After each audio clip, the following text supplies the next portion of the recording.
Ja, schön, Walter, dass du da bist. Danke, Stan. Que bom, Walter, que você veio. Muito obrigado, Stan. Eu penso que nunca te fizeram uma pergunta, na verdade? Raramente. Uma coisa totalmente nova para você. Nós recebemos algumas perguntas e eu vou tentar escolher muitas delas. Mas, por favor, tenham a compreensão de que não vou conseguir pegar todas. Mas eu peguei as mais importantes e assim eu espero ter escolhido um pouco de cada assunto. Muito bem, Walter. Walter Weif. Neste outono você fez aqui na Alemanha uma nova série, Tempestade do Norte. Tivemos uma grande audiência e sabemos disso pela transmissão ao vivo que fizemos e também pelos e-mails que recebemos. Em uma das palestras, Rei do Norte, parte 2, onde o assunto é Os Judeus e o Esquecido Povo dos Casaros, sobre isso foi publicado um artigo um pouco crítico. Qual foi o ponto que você quis mostrar nessa palestra? Resuma um pouco para nós, por favor. Pois é, qual era o ponto dessa palestra?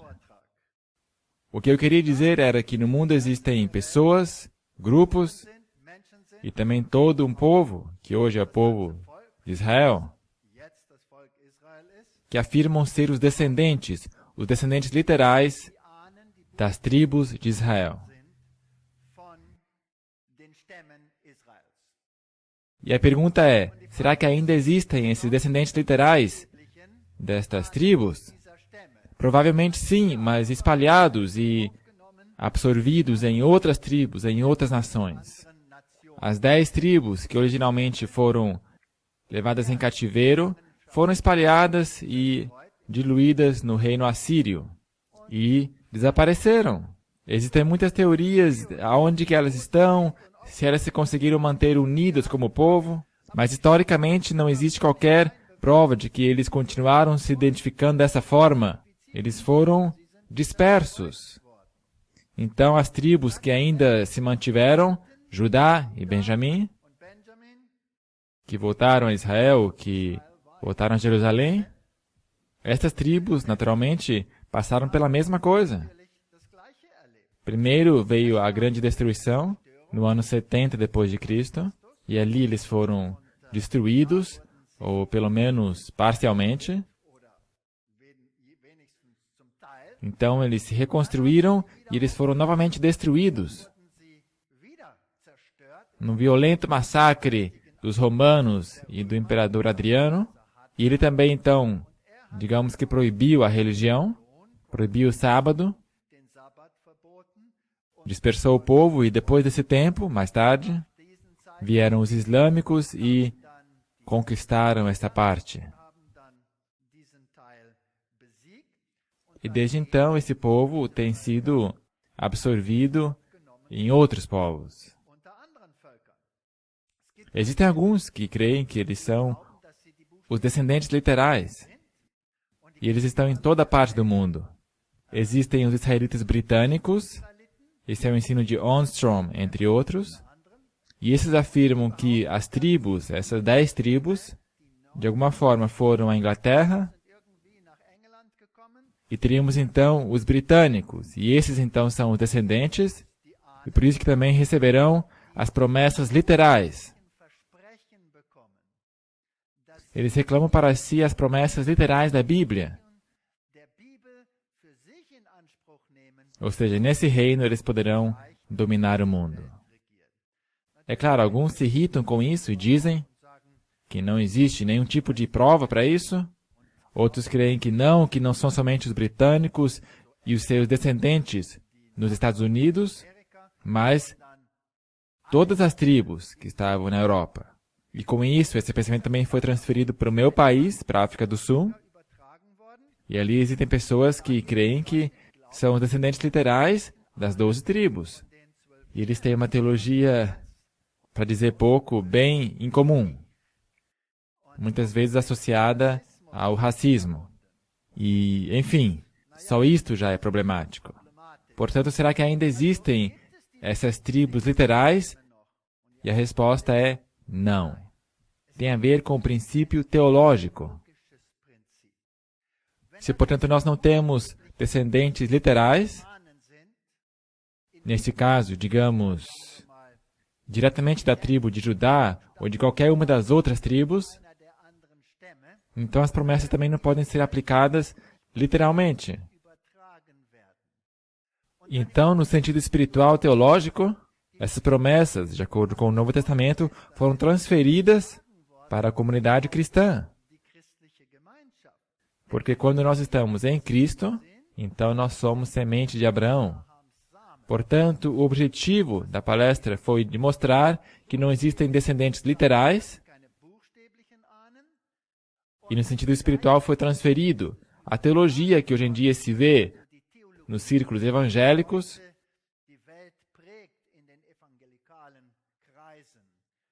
não é sustentável, seja no aspecto físico, seja no aspecto teológico. Muito obrigado. Então aí está o principal objetivo dessa palestra. Isso. Agora tivemos um artigo da EANN que teve a audácia de te acusar de coisas como negação do Holocausto ou antissemitismo. O que você diz sobre isso? Eu diria decepcionante.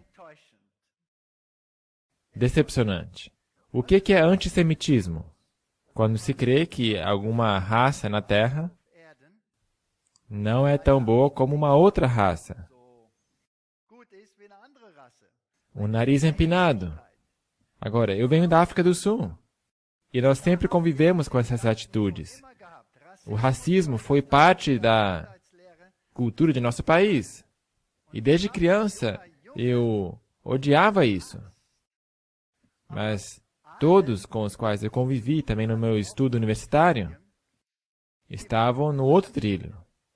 Quando eu fui para a universidade, eu me envolvi ali com a política. Eu não era adventista nessa época, eu era ateu. Eu me envolvi na política e eu tomei partido, claro, contra o racismo. Na universidade, os estudantes mais veteranos, me pegaram, me apertaram no chão e me ameaçaram. Como é que você pode ser contra o que nossos pais, nosso país ensina? Como é que pode você ir contra tudo isso? E eu falei, porque isso não é correto, isso é injusto. Então eles raparam todos os meus cabelos. Todos os meus cabelos. Ficou parecido comigo. Fiquei mais careca ainda que você. O interessante foi que nós tínhamos ali as festas universitárias e eu ainda zombava de Deus, eu era ateu. No outro dia eu peguei minha guitarra elétrica, eu tinha também um colarinho aqui que nem um padre, então eu preguei, como se eu estivesse pregando contra o racismo e coisas semelhantes. E eu fiz isso só para zoar. Eu penso que Deus às vezes tem um pouco de humor. Porque hoje eu sou cristão. E eu creio que Jesus Cristo morreu para todas as pessoas nessa terra. E racismo, em todas as suas formas e maneiras, para mim é detestável. Eu não sei se meu alemão está suficiente. Existe essa palavra? Digno de ser detestável, seja lá o que for. Racismo, eu odeio isso. Eu odeio. Nos últimos anos de minha vida, na universidade, quando eu ainda era professor, eu fui escolhido e eu recebi uma verba britânica da Sociedade Real de Londres, no setor de reconstrução e desenvolvimento, para poder ajudar aqueles que sofriam no antigo regime da apartheid a se levantarem sobre seus próprios pés. E os últimos 16 anos da minha vida acadêmica na universidade, eu me dediquei a isso. E vários dos meus estudantes se tornaram pós-doutorandos na Harvard. Foram para Harvard, foram para a Inglaterra, as grandes universidades, e nós tivemos ali intercâmbio. Portanto, antissemitismo, racismo, para mim, isso é tabu. Muito obrigado. Acho que também não foi muito justo lançar uma acusação dessas. Mais uma pergunta aqui. Você disse que em Israel não existem judeus de verdade, mas na maior parte casaros ou seus descendentes. Fale sobre isso. Eu mencionei que hoje em dia a palavra tem um sentido teológico, mas agora em se tratando da tribo de Judá, Isso foi um termo físico, um termo político.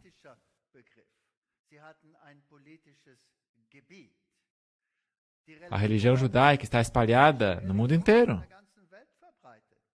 Esta religião é válida entre pessoas negras, os Black Hebrews, por exemplo.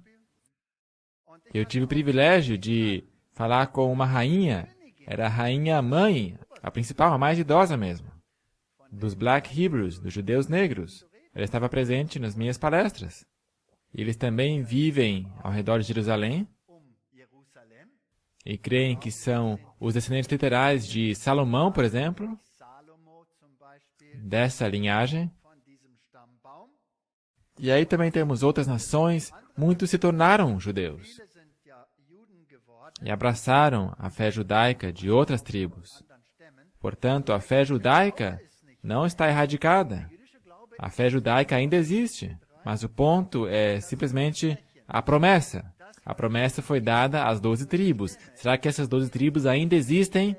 Tribos literais, sim ou não? Não existem mais, correto? Sim, muito obrigado por essa explicação outra vez. Chegou aqui uma outra pergunta, onde diz que foi lida uma citação de Ellen White, onde ela diz que deveríamos proclamar a mensagem dos pioneiros. Será que isso não é um problema em alguns aspectos? Porque alguns defendiam certos erros de doutrina, como, por exemplo, o antitrinitarismo, combatendo assim a trindade. Ok? Quando as pessoas se reuniam antigamente, que tinham a fé no retorno de Jesus Cristo, havia muitas denominações que estavam representadas. E assim, alguns também criam que Cristo não é Deus. Ellen White tinha informações muito claras, e nós podemos ler isso em seus escritos, que Ele é, sim, Senhor, Deus. Ela fala sobre os 3 poderes no céu.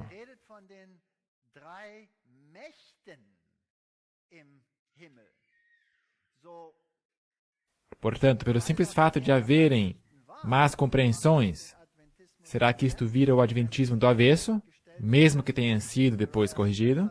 Uriah Smith tinha todas essas ideias esquisitas. E eu mencionei também na palestra. Ele também, em um ponto, cria que o rei do norte era a Turquia, e não o catolicismo. E ele também foi corrigido. Portanto, essas concepções errôneas têm que ser eliminadas, têm que ser limpadas. Quando chegaram a essas conclusões, através de oração, de estudo da Bíblia, o que é verdade? Então a maioria se apegou a isso. O espírito de profecia apoiou isso e confirmou. Portanto, houve também um crescimento aí. Claro que houve um crescimento. Será que o protestantismo surgiu da noite para o dia? Não. Muito bem, obrigado. Então sempre surge uma pergunta. Eu gostaria de pedir para que mostrem aqui algumas imagens. Como se pode explicar que sob a sepultura de Ellen White tem um obelisco? Essa imagem é do cemitério Oak Hill. Foram tiradas no verão do cemitério em Battle Creek. A próxima imagem, por favor. Então aqui está o panorama do cemitério. Próxima imagem. Aqui, portanto, está o túmulo de Ellen White. Como se pode explicar isso? Como é que se pode explicar o quê? Que aqui existe um obelisco? Um símbolo ocultista, místico. Isto era costume nessa época, quando demos uma olhada aqui. Nesse cemitério existem vários. Mas será que eu tenho que me apegar ao fato de que existe um obelisco aqui nesse cemitério? Ou será que eu devo me orientar naquilo que está escrito? O que ela disse sobre a maçonaria? Porque se diz que aqui é um símbolo que é usado pela maçonaria. O que ela falou sobre isso? Claramente que não podemos fazer parte desta organização. E ela teve experiências fascinantes com maçons, onde ela mostra para eles que eles estão no caminho errado e que deveriam sair. Nós não podemos ter nada em comum com essas organizações. É interessante, sempre existem esses ganchos onde podemos pendurar as nossas dúvidas. Eu penso que este é um desses casos. Eu me oriento no o que está escrito. Bom, espero que de uma vez por todas essa pergunta esteja respondida. Muito bem, mais uma pergunta aqui, que a princípio já foi feita, mas enfim, alguém escreveu aqui para mim. Está claro que não deveríamos abandonar a igreja, mas como lidar com a situação na prática? Como quando entramos no culto aos sábados, por exemplo, e ali são pregadas teorias falsas e são apresentadas músicas tipo rock e assim por diante. Um ambiente em que não nos sentimos bem. O que eu devo fazer? Talvez não haja outra igreja ali na região? Como já disse antes, nós somos parte da igreja. E posso contar para vocês, eu estava num grande campus, não sei se esse é o termo que se usa, de uma das nossas universidades, onde o negócio estava preto realmente. Então eu me encontrei com um pregador bem velhinho. Ele veio a mim depois de uma das minhas palestras. Ele me abraçou e chorou um pouco. E nós passamos um tempo bem gostoso ali conversando. Então ele me disse que apesar de ele estar jubilado, ele todo dia vai ali para a universidade. E nesse campus, andando por ali, tinha moças, onde não se sabia se o que estavam usando era uma saia ou um cinto. Mas esse homem sempre se entretinha com essas pessoas. E ele definiu a sua missão de não se retrair, de sempre trazer uma palavra de ânimo, de encorajamento, e simplesmente abraçá-las com o amor de Cristo.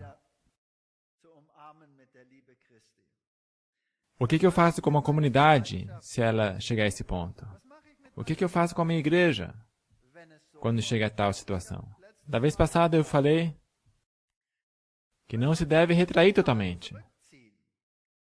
Então, pelo menos participe da escola sabatina. Mostra aí seu rosto, vá para a escola sabatina. E se mesmo na escola sabatina são ensinadas doutrinas esquisitas, então traga o seu argumento de uma forma cortês, não de uma forma muito argumentativa. E quando chega a hora do culto, de uma forma em que realmente fica insuportável,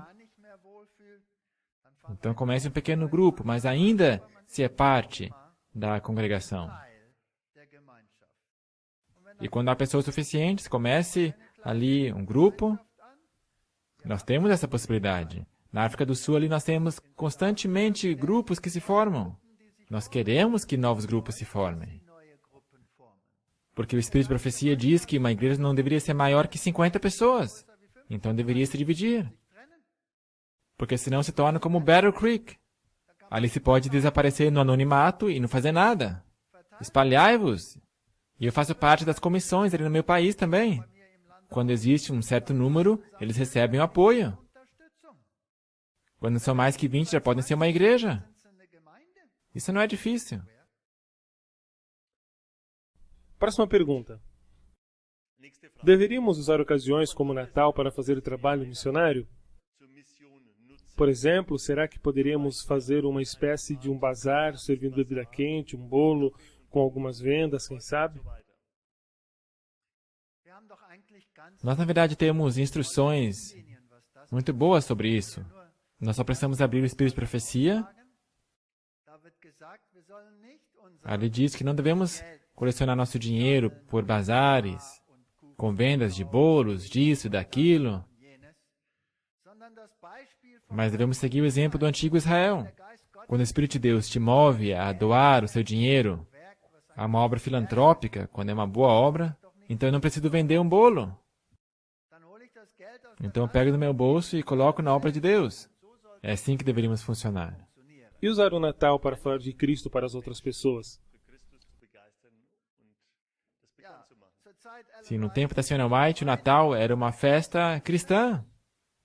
Eu me lembro, quando era criança, Natal, qual era o ponto? Claro que haviam presentes e todas essas coisas, mas qual que era o ponto central? Nós cantávamos hinos cristãos, orávamos, eu era católico, eu tinha que ir para a missa, a minha mãe era luterana, ela ia para a sua igreja, Jesus Cristo era a figura central. Mas com o passar dos anos, é evidente que Jesus não é mais o ponto central. É o Papai Noel na sua carruagem. É ele que está no centro.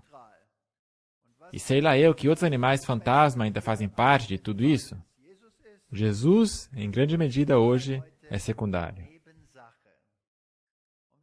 E sabemos que se trata de uma festa que não surgiu da fé cristã, mas da fé pagã. Mas se temos aí alguém que ainda crê no primeiro nascimento de Jesus, então é bom usar isso para chamar sua atenção para a vinda de Jesus. Eu não tenho nenhum problema em usar qualquer coisa para alcançar uma pessoa. Nós sabemos de alguns casos de que numa feira natalina montaram um stand e vendiam livros. Boa ideia. Acho que é uma ideia fantástica, aproveitar a oportunidade. Absolutamente. Muito bem, próxima pergunta. As pessoas vão continuar casadas na nova terra e será que lá haverá crianças? Eu acabei de falar sobre isso na palestra. Essa pergunta talvez tenha vindo de um casal jovem. A Bíblia fala isso claramente, o Espírito de Profecia também fala sobre isso claramente. Seremos como os anjos. E agora eu confesso que isso também me incomodou muito, porque eu me apego bastante à minha esposa, apesar de ela não estar aqui nessa ocasião. E eu sempre disse, o bondoso Deus não vai ver, mas nós vamos construir um pequeno túnel. Ele não vai saber. Mas eu superei esse problema, porque Deus é um Deus de amor, e eu não posso julgar como será, mas eu só posso imaginar, ou eu só posso crer que Deus somente quer o nosso melhor, seja qual for a relação. Será melhor do que como é agora. Eu penso que podemos confiar nisso. É verdade. Próxima pergunta. Na profecia em Daniel 12, no verso 11 e 12, são mencionados esses dois períodos, 1290 dias e 1335 dias. Agora a pergunta: estão esses dois períodos relacionados de alguma forma com os 1260 dias? Qual é o significado desses dois períodos? Nesse ponto eu sou muito brega. Muito brega. E se em qualquer lugar eu sinto qualquer cheirinho de futurismo, então eu sou frio. Enfim, a velha e boa interpretação é que a profecia estende um plano, a próxima profecia não pode romper com esse plano, mas pode construir sobre ele. Assim também é a seguinte, não pode destruir as anteriores ou modificá-las, porém as pode ampliar. É assim que eu vejo profecia.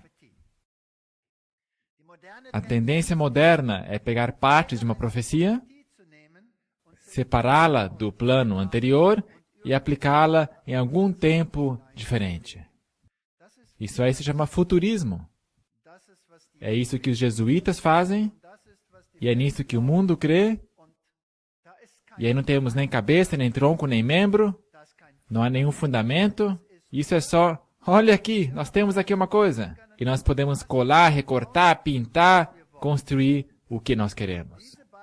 Essas duas profecias fazem parte da anterior, e portanto estão conectadas com os 1260 dias, e esses terminam em 1798. Quando nós calculamos essas duas e entramos em maiores detalhes do que aconteceu ali, o decreto de que o Papa teria primazia saiu 30 anos antes dele entrar em vigor, de fato. Então, esses dois números facilmente chegam a 1798 e 1844. Então, nós não temos que nos preocupar com o que vai acontecer no futuro. E esse é mais um problema. Em nosso próprio meio, esses tempos também são aplicados ao futuro e posicionados num tempo depois do fim do tempo da graça.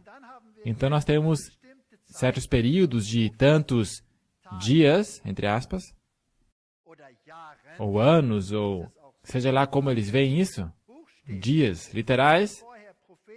Se dias antes eram proféticos anos, então agora eles se tornam literais e depois do tempo da graça. Agora, eu tenho uma grande pergunta, e é a seguinte: depois do tempo da graça, qual é o sentido de eu saber que ainda haverá 2 semanas ou 2 semanas e meia? Porque o tempo da graça já passou. Se está ou salvo ou perdido. Portanto, os tempos exatos que vêm depois, na verdade, são irrelevantes, não importam. Portanto, permaneça com a velha doutrina e nada pode dar errado. Soa bem, uma resposta sábia. Muito obrigado. Outra pergunta. É o seguinte, a Bíblia algumas vezes utiliza o mesmo símbolo para Jesus e para Satanás. Isso, de certa forma, cria uma confusão. Por exemplo, o leão é usado para Jesus e para Satanás. Na cobra temos o símbolo da serpente de bronze de Moisés. Como é que você vê isso? Por que é que a Bíblia faz isso? Sim, a rosa. A rosa também é um símbolo de Lúcifer, mas também é um símbolo de Cristo. Bem, eu não tenho nenhum problema com isso. Porque tudo que há nesse mundo pertence a quem? Pertence a Deus. E Satanás o imita em tudo. E é por isso que dizem que ele é o macaco de Deus. Ele se apropria de tudo que, na verdade, pertence a Cristo. E ele usa o mesmo sistema. Ele também constitui uma trindade, mas esta é Pai, Mãe e Filho. Ele também tem um pai, que é o dragão. Ele também tem um filho, que é a besta. Ele também tem um Espírito Santo, entre aspas, que é o falso profeta. E também quer que todos obedeçam ao seu filho. Ele também quer que seu filho seja juiz e não seja julgado. Porventura o Papa não diz isso também? Que ele é o juiz e que ele mesmo não é julgado. Ele também tem uma suposta morte, ele recebe uma ferida mortal. Também tem uma ressurreição. Portanto, na verdade, ele é o macaco, o imitador. Agora, quando Cristo aplica esses símbolos a ele mesmo, o leão, ele é o leão da tribo de Judá. Bem, então é isso. Então, Satanás também vai querer usar esse símbolo para si mesmo. E esse é o seu símbolo para a Babilônia, a sua religião. Ele pega e usa para si mesmo. Ele é a cobra, a astuta serpente. O símbolo que Moisés teve que erigir era a cobra. Então se pergunta por que Cristo usa justamente a cobra como símbolo? Porque ele, Cristo, por nós, se tornou pecado. Ele não era pecador, mas ele se tornou pecado por mim. Ele estava pendurado na cruz, por mim. E esse é um símbolo apropriado quando nós o entendemos, nesse sentido. Portanto, sim, mas Cristo primeiro, o macaco vem depois. Você acabou de mencionar o Papa. Aqui alguém pergunta, por que é que o Papa, que deveria ter tanto conhecimento bíblico, não reconhece a Cristo na palavra de Deus? Bem, isso agora pode parecer duro, mas a Bíblia diz que o dragão lhe deu o seu poder, e o seu trono, e a sua autoridade. E afinal, Satanás também se transforma em anjo de luz. E estou convencido que milhões de pessoas adoram a Lúcifer, sem saber o que estão fazendo. E quando você está envolvido num sincretismo, assim como os crentes muitas vezes os tiveram, e assim como o povo de Israel também esteve. Então também oraram a Jeová, mas no estilo de Baal. Então a quem que de fato adoravam? Então ele pega a cultura, a filosofia desse sistema, o infiltra e a transforma em sua igreja. No Antigo Testamento, Deus é descrito como um Deus ciumento ou zeloso. No Novo diz que o amor não arde em ciúmes e Deus é amor. Como isso se encaixa? O ciúme de Deus não é o nosso ciúme. O ciúme de Deus é uma proteção. Ele cuida, ele os protege, ele os abraça, ele os ama, mas não os força. Ele lhes dá o livre-arbítrio, a escolha. E onde está a prova de que lhes deu a livre escolha? Olhe para a cruz. Olhe para a cruz, e não só isso. No Antigo Testamento, olhe para o Cordeiro. Portanto, esses ciúmes não é o que nós temos. Felizmente, não. Mandou bem, é verdade. Mais perguntas sobre o Apocalipse? Nós temos as 7 trombetas no Apocalipse. A pergunta diz, será que elas vão se repetir a partir do decreto dominical? Bom, na verdade você já respondeu alguma coisa parecida. Eu estudei esse plano, esse patamar do Apocalipse. Eu vejo ali o braço histórico e o braço escatológico. E estes se cruzam nos grandes eventos das 3 mensagens angélicas e na igreja do tempo do fim, eles se encontram aí no meio.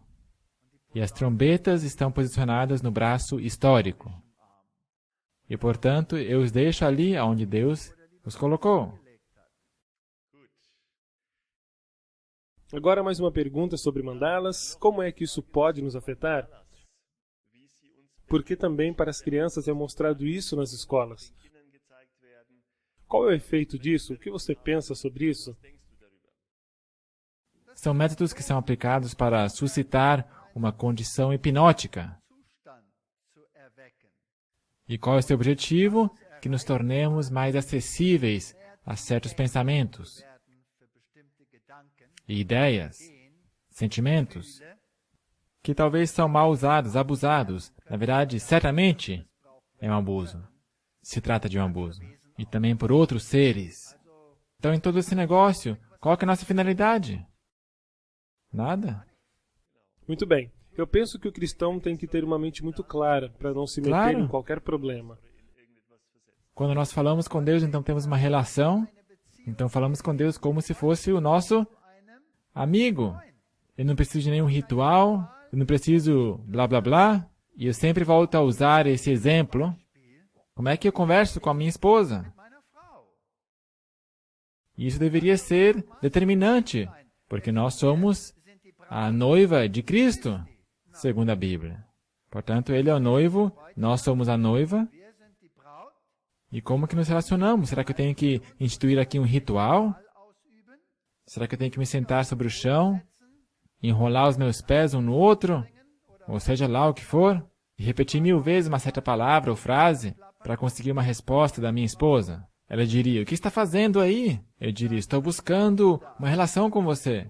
Ela responde, mas por que você não pede? Bem, estou tentando, olha só aqui o nó que eu já dei. Isso não faz sentido, não é verdade? Quando se tem uma relação, então se fala com Deus, como se fala com um amigo. Alguns têm aprendido também em nosso meio que há um certo método que temos que seguir para alcançar Deus. E tinham boas intenções. Então tinha aí um ensino de, digamos, como caminhar pelo santuário para atingir a Deus, para adorá-lo. Mas se, por exemplo, eu cair de uma montanha, eu não tenho tempo para isso. Então eu grito, meu Deus, socorro! Portanto, quando temos aí um ritual, é um problema.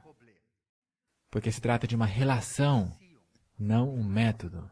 Muito obrigado. É fundamental compreender que o Evangelho é simples, É nada simples, de complicado. Eu, inclusive, me lembro que você falou uma vez, quanto mais complicado, mais o santo desconfia, na verdade?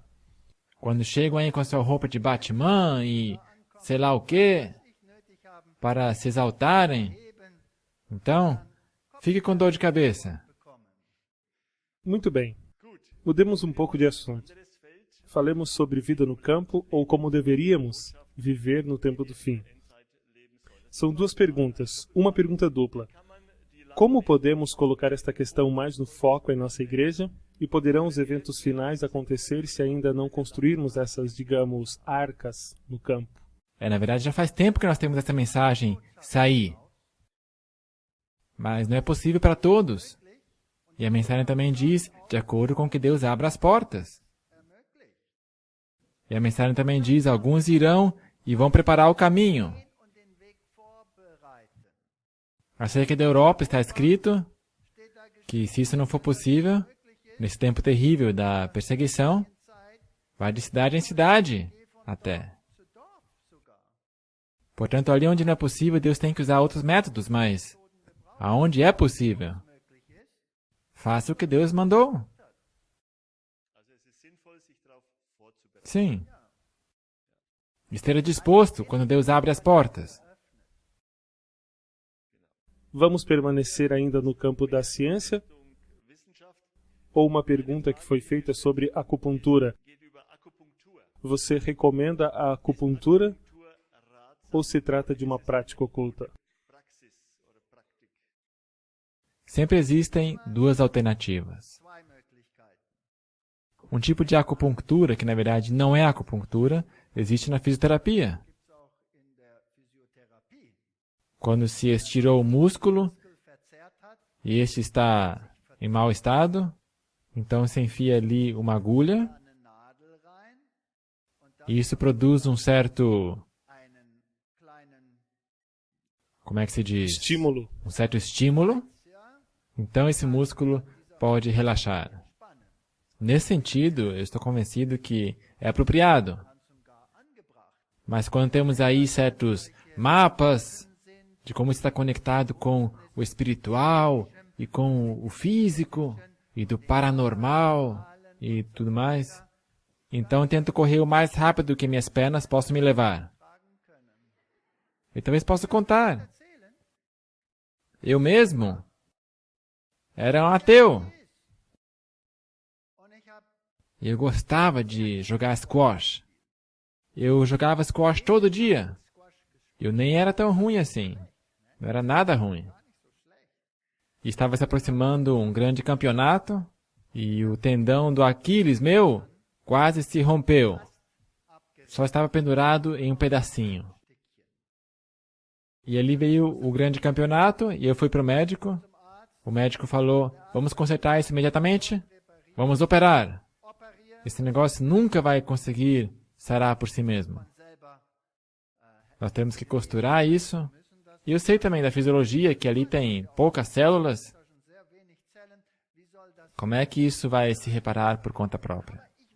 Mas eu não queria ficar engessado 6 semanas e não poderia participar desse campeonato. Então eu fui para um desses curandeiros, porque eu tinha ouvido dizer que ele usava acupuntura laser. Laser. Acupuntura laser. E ele então fez isso comigo. E eu pensei, isso é bobagem, faz pi, pi, pi. E no outro dia de novo, pá, pá, pi, 3 vezes. E 4 dias depois, totalmente sarado. Impossível, fisiologicamente inexplicável. Hoje em dia, eu não iria mais para lá. Porque ali pendurado estavam todos aqueles mapas, toda aquela magia e todo aquele esoterismo. Estava lá. Ali se usavam pêndulos para determinar as frequências, para confirmar a aura e... Eu estava fascinado com tudo isso. Mas se fosse hoje, eu iria preferir ficar 6 meses com esse gesso, andando com dores. do que ficar um segundo ali. Uma pergunta que complementa isso: o que você acha sobre os medicamentos homeopáticos? O que é homeopatia? O que é alopatia? O que é naturopatia? Patologia lida com germes que te fazem enfermos. A alopatia vai contra aquilo que te torna enfermo. Naturopatia são meios naturais aplicados contra aquilo que te torna enfermo. Homeopatia, o uso das mesmas armas contra o elemento, ou seja lá o que for, que te fez doente. São os 3 métodos que são usados no mundo. O mundo da medicina usa especialmente a alopatia. Aí temos uma bactéria, esse destruímos. Bum, bum, bum, bum, bum. Antibiótica. Alopatia. Homeopatia, aí temos uma bactéria, nós o complementamos para que ele se desenvolva e morra. Lá foi ele. São 2 métodos diferentes. Naturopatia, nós facilitamos tanto para o corpo se regenerar a si mesmo. Nós lhe damos água, lhe damos ervas, lhe damos alimentação saudável, lhe damos ar puro, lhe damos movimento. Portanto, qual o sistema que eu endosso em primeiro lugar? A naturopatia. Isso que é adventismo. Se eu tenho um vírus ou uma bactéria que me incomoda, a naturopatia irá vencê-lo. E digamos que eu posso obter essa vitória em 14 dias. Mas quando é algo muito virulento e eu não tenho 14 dias, porque ele me quer destruir em 2 dias, então o que eu faço? Alopatia. Elimine-o. Portanto, se eu posso evitar antibióticos, em qualquer momento. Se for inevitável, porque se eu não usá-lo e eu amanhã estiver morto, eu vou usar isso. Faz sentido. Agora, homeopatia é a mesma coisa. Medicamentos são só medicamentos.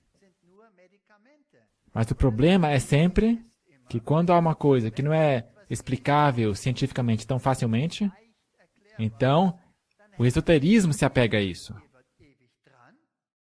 Então vem a ideia de que se eu usar esse método homeopático e eu juntar com isso as forças esotéricas, então eu o amplifico. Então eu pego um guru que fica falando as suas frases lá, pego o seu substrato, o dilui, o guru fala a sua frase e eu misturo e eu diluo, e quanto mais diluído se torna, maior fica a sua potência, mas não com base no seu conteúdo, mas com base na esotérica. Então corra! O que temos em comum com isso? Será que esse é um meio que é um puro medicamento, sem qualquer magia, e sem nenhum número estranho lá de sacudido 12 vezes e 24 vezes, e sem nenhuma carga esotérica? Não é isso que eu procuro. Portanto, o que eu iria usar seria o seguinte: naturopatia, se não tiver outra alternativa, alopatia. O espírito de profecia diz a mesma coisa. E se alguma coisa é natural e que pode ajudar, que é natural, que é desse ramo, mas que não tem nada a ver com a esotérica, então tudo bem, é outra coisa. Resumindo, o mais natural possível, certo? Sim, isso é o melhor. Correto. É isso que a nossa igreja ensina. Muito bem. Agora uma pergunta para você, que é professor de criacionismo e evolucionismo. Onde colocamos os dinossauros na semana da criação? No 6º dia? É isso. Quem disse que eles eram esdrúxulos? É possível que tenha havido cruzamentos entre animais e que alguns não entraram na arca. E nós temos tantas lendas e tantas histórias de dragões ou mesmo descrições puramente históricas, onde animais semelhantes a dinossauros são descritos perfeitamente, ou nas pedras Ica, no Peru, onde homens e esses animais estão rabiscados claramente. Eles, quem sabe, eram bem dóceis. E todas essas formas esquisitas de cabeça eram, na verdade, instrumentos musicais. Porque vocês sabem que isso que nós somos, o que nós temos, nós nem sabemos como usá-lo apropriadamente. Essas cavidades nasais que nos dão tanto problema são instrumentos musicais. Com eles podemos produzir sons. É como Lúcifer, que podia cantar com diferentes vozes. Eu estou ansioso esperando até que Deus nos ensine como usar isso aí. Esses animais têm cada um o seu som, e cada som era importante. E as plantas e animais estavam integrados. E os estômatos das plantas se abriam ao som do canto dos pássaros. Coisas assim. É maravilhoso como a natureza interage. Estou convencido que o mundo era um grande coral para a honra de Deus. E essas estruturas que os animais tinham eram instrumentos musicais. Eu não tenho dúvidas de que o céu vai ser muito bom. Eu não vejo a hora. Isso soa muito bem. A última pergunta é a pergunta mais difícil. Manda brasa. Essa pergunta foi escrita no envelope da ASIAC. O que são cientistas?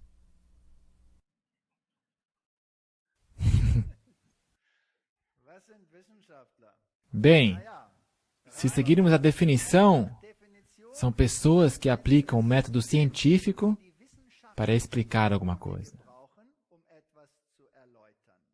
Quer dizer, aqui nós temos uma percepção, aqui temos um experimento, aqui temos um resultado que é analisado. Aqui temos um início e um fim. Mas o método científico não pode ser usado para a evolução, porque esta não pode ser provada empiricamente.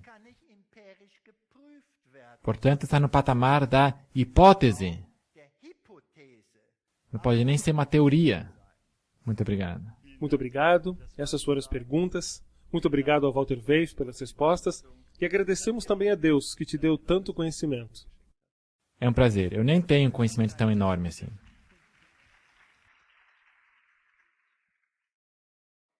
Tinha uma parte de uma pergunta que eu supostamente não respondi.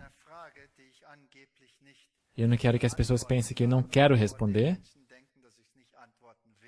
A pergunta se eu nego o Holocausto. Em nenhum lugar eu neguei qualquer coisa assim. E nós sabemos que desde o pecado, o homem tem perdido a sua humanidade para com os seus semelhantes. Foi isso que eu vivenciei no meu país. E penso que na Alemanha eles passaram pela mesma coisa. Portanto, em nenhum lugar eu falei isso, nem o apoiei. Mas eu também sei que todo esse racismo, esse ódio das raças, não vai permanecer na nova terra. Porque os povos virão do Oriente e do Ocidente e estaremos todos juntos, como irmãos. E eu estou convencido que essa irmandade somente é possível em Cristo. No meu próprio país tivemos um tempo terrível com racismo. E o trágico é que não passou. Não passou. Ainda temos racismo. Aparece em diferentes formas. Se tenta abafar ele aqui, depois ele aparece ali outra vez. Mas quando estamos em Cristo, então somos irmãos. E podemos rir um com o outro, podemos chorar um com o outro, podemos nos abraçar, e podemos nos apoiar mutuamente, e podemos comer juntos, e podemos morar juntos numa casa, e podemos ser amigos e irmãos em Cristo. e oxalá todo mundo estivesse nesse ponto. Oremos.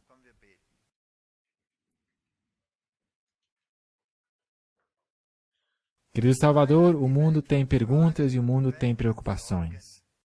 E o mundo tem ódio, e o mundo tem briga. O mundo tem dor, o mundo tem guerra, e o mundo sofre. E não somente o homem sofre, mas os animais sofrem junto. Anseiam pela tua vinda. E nós ansiamos junto com eles. Acabe logo com o sofrimento, Senhor. Venha. Mas ajude para que cada um que ainda puder agarrar a mensagem da salvação, de forma que muitos ainda possam vir à fé, para que possam passar uma eternidade em harmonia e sem nenhuma dor. Em nome de Jesus. Amém.